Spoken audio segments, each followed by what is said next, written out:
자, 오늘 주제는 사람을 믿지 마세요입니다. 교회를 떠나는 이유 중에 하나가 1위를 뽑자면 보통 인간관계입니다. 목사님과의 관계, 그다음에 성도님들과의 관계, 아니면 부서원들 간의 관계, 아니면 속장 안에서도 뭐 관계, 암튼 간에 교회는 인간관계를 빼놓고 이야기할 수 없기 때문에요. 가장 차지하는 부분이 이 관계의 문제입니다. 제가 목사님이랑 장로님이랑 제가 어떤 성도님이랑 문제가 있어서 교회를 나오게 되었어요. 아니면 어떤 성도님들 따라서 교회를 옮기게 되었어요 등등. 관계는 어쩔 수 없이 뗄 수 없는 큰 영향력을 갖거든요. 그래서 저는 이 신앙생활을 할 때는 이 관계의 문제를 항상 침착하게 들여다봐야 된다고 생각을 합니다.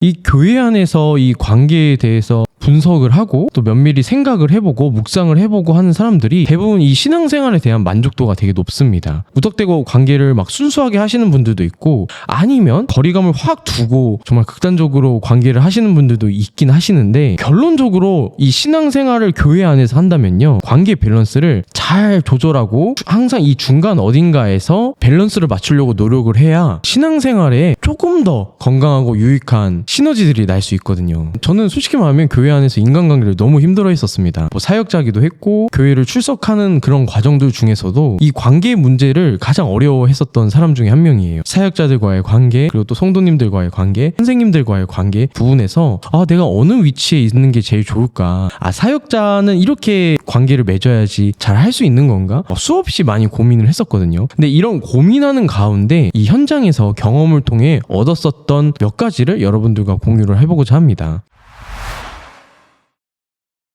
첫 번째로는 사람은 믿는 대상이 아니라는 것을 알게 되었습니다. 이 교회 현장에서 일을 하면서도, 아니면 관계를 맺으면서도, 신앙생활을 하면서도 사람은 믿는 대상이 아니라는 것을 교회 안에서 많이 느꼈어요. 물론 이거는 사회에서 더 느끼긴 합니다. 사람은 사실 믿는 대상이 아닙니다. 사람에게 신뢰를 주거나 사실 사람에게 기대를 하거나 사람을 믿게 된다면요, 사람은 한계가 있어요. 약속을 온전히 지키기도 어렵고 약속을 온전히 기억하기도 힘듭니다. 그래서 나중에 어떻게 이야기를 합니까? 배신했다고 하거나, 아니면 그로 인해서 그 약속에 대한 부분에 대해서 나만 생각하고 있었구나 라면서 관계에 대해서 실망하기 마련이거든요. 물론 열심히 지키고 책임감을 갖고 하는 사람들도 많습니다. 하지만 인간은 통틀어서 사실 믿는 대상은 아니에요. 성경에도 수없이 나와 있습니다. 사람은 믿는 대상이 아니라 사실 사람은 사랑하는 대상이라고 저는 생각을 하게 됩니다. 이 사람을 성경에서 나오는 사랑처럼 대하는 것이 아니라 무턱대고 믿는 경우들이 있어요. 이렇게 되면 신앙생활이 정말 꼬이기 너무 쉽거든요. 보통 대부분 이 교회 안에서 인간관계가 틀어지는 사람들의 대부분은요, 이 사람을 사랑함으로써 상처를 받는 것이 아닌 사람을 믿음으로써 상처를 많이 받거든요. 저 또한 저는 이제 사람을 사실 기대를 하지 않습니다. 안으려고 노력을 합니다. 물론 지내다 보면 정도 생기고 이러다 보니까 어느 정도 신뢰를 갖게 되고 믿으려고 하는 경우도 있는데요, 최대한 그런 것들을 좀 냉정하게 생각하려고 하는 편입니다. 좀 시간이 지나고 나이가 들면 들수록 점점 더 그렇게 되더라고요. 스스로에게 계속 주문을 합니다. 사람은 믿는 대상이 아니다. 사람은 신뢰의 대상이 아니다. 사람은 기대의 대상이 아니다. 하지만 사랑은 사랑의 대상이다. 성경에서도 분명하게 나왔듯이 사람을 믿고 기대하고를 이제 우선순위로 두는 것이 아니라 사랑하기를 우선순위 하라고 했으니까 이 교회 안에서도 그런 것들을 많이 적용을 하는 편이거든요. 사람을 믿게 된다면 그 사람에 대한 약점이나 허점을 봤을 때 되게 실망을 하거나 안타까워만 하고 오히려 부정적인 생각만 하게 되거든요. 하지만 믿는 것 말고 사랑해야 된다라는 것으로 이야기가 된다면 조금 의미가 달라집니다.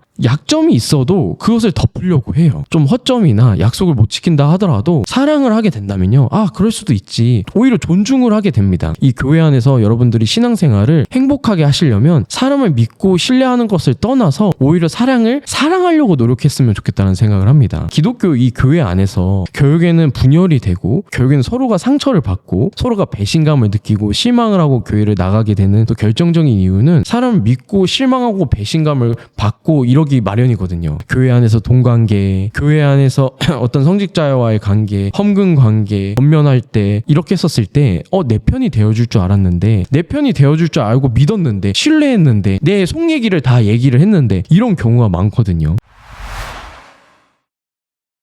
반대로 그런 분들한테 말씀드리고 싶습니다. 사람을 믿지 마세요. 교인들도 믿지 마세요. 신뢰하지 마세요. 기대하지 마세요. 사람을 사랑하려고 노력을 하세요. 그리고 믿는 대상은 바로 하나님입니다. 믿는 대상은 저는 오로지 하나님밖에 없다고 생각을 해요. 하나님께서 침묵으로 저희의 이 기도와 이야기들을 다 들으시고요. 저희의 속마음까지도, 저희의 아프고 힘들고 상처와 이 모든 것들도 사실 다 알고 계십니다. 저는 오히려 기도를 통해서 하나님께 오히려 솔직하게 고백을 하고 솔직하게 제 속마음을 얘기를 하고, 그런 노력들이 오히려 교인들을 믿고 속 터놓고 이야기를 하는 것보다 더 나은 방법이라고 생각을 하거든요. 하지만 인간관계도 어쩔 수 없이 서로가 약점도 이야기도 하고 묵상 나눔도 하기도 하고, 그러다 보니까 서로가 마음을 열기 위해서 속마음을 이야기함으로써 서로가 마음도 열리기도 하고 서로가 이야기를 함으로써 관계를 맺기도 하거든요. 사람과의 그 관계와 관계는 항상 한쪽으로 가면 안 됩니다. 이 중간 어딘가에 항상 이 밸런스를 잘 맞춰야 돼요. 그러기 때문에 믿지 말고 너무 기대하지 말고 너무 신뢰하지 말아야 됩니다. 그런 것들을 교회 안에서 계속 연습하시기를 첫 번째로 추천드리고요. 두 번째로는 믿음의 대상은 오로지 하나님이라는 것을 잊지 말라는 것을 강조하고 싶습니다. 성경에서도 계속해서 하나님을 믿고 두려워하지 말고 하나님께 고백하고 순수한 마음으로 나아가고 사랑하고 이런 것들을 강조하거든요. 그러면서 오로지 믿는 대상은 저는 하나님밖에 없다고 생각을 합니다. 저는 그렇기 때문에 이 기도 생활이 반드시 중요하다고 생각을 해요. 소리내서 통성 기도도 중요하지만 하루에 시간을 갖거나 아니면 하루에 마음을 다해서 정말 짧아도 좋으니까 하나님과 속마음을 터놓고 고백하는 시간들이 있었으면 좋겠습니다. 저도 너무 힘들면 사람에게 믿고 기도하고 고백하는 것도 있긴 하지만 사람인지라, 하지만 점점 더 시간이 지나면 지날수록 하나님께 오히려 제 속마음과 속사정을 더 이야기를 하고 그런 은혜들을 사람들에게 간증들을 나누는 것이 저는 아름다운 신앙생활이라고 생각을 하거든요. 오히려 지금 와서는 내가 하나님을 과연 진짜 온전히 믿고 있는가, 아니면 사람을 진짜 온전히 믿고 있는가, 이것에 대한 갈등을 많이 하는 편입니다. 사람을 믿는 것은 무엇이죠? 이 사람이 분명 시간이 지나면 해결해 주지 못할 거라는 걸 알아요.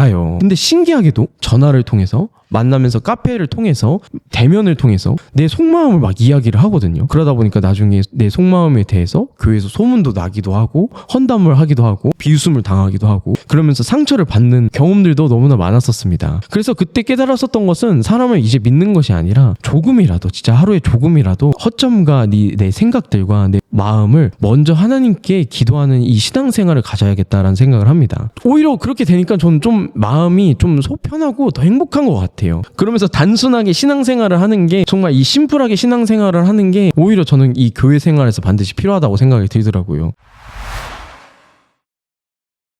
어느 정도 선까지만 믿으세요. 어느 정도 선까지만 신뢰를 하시고 어느 정도 선까지만 기대를 하세요. 그리고 최대한 너무 기대하지 마시고 오히려 하나님을 더욱더 믿고 신뢰하고 인정하고 나아가는 삶이 저는 더욱더 더 건강한 신앙생활이자 오히려 맞는 지름길이라고 생각을 합니다. 제가 결론적으로 정리해서 말씀드리면, 첫 번째로는요, 사람은 믿는 대상이 아니라 사람은 사랑하는 대상이다. 오히려 사랑은 뭐죠? 인내하고 품어주고 오히려 모든 것을 바라고 모든 것을 사랑하고, 그런 것들을 저는 이웃에게 실천을 하고요. 오히려 믿는 대상이고 신뢰할 수 있는 대상이고 오히려 기대할 수 있는 대상은 오로지 하나님밖에 없기 때문에 교회 안에서 사람을 믿는 것보다는 하나님을 더욱더 믿는 시간을 많이 갖고 교인들이랑은 더욱더 심플한 신앙생활을 많이 하셨으면 좋겠어요. 항상 이게 잘 안 된다면 어느 정도 적정선을 항상 맞추려고 하세요. 이 정도까지는 이 교인들이랑 속마음을 이야기할 수 있다. 이 정도까지는 내가 이 교회 안에 시간을 할애할 수 있다. 내가 이 정도까지는 내가 어느 정도 마음을 줄 수가 있다라는 것을 중요하다고 생각합니다. 딱 그어서 하는 건 인간적이지 않다, 이렇게 뭐 반박하실 수도 있어요. 하지만요, 여러분들 신앙생활이 뭐 일주일 하고 마는 거 아니잖아요. 한 달 하고 마는 거 아니잖아요. 1년, 10년 죽을 때까지 하는 게 신앙생활입니다. 마라톤은요, 단거리로 하는 게 아닙니다. 장거리로 전략적으로 하는 거예요. 많은 사람들이 신앙생활을 단거리 레이서로 생각을 하는데 그게 아닙니다. 장거리로 생각을 해야 돼요.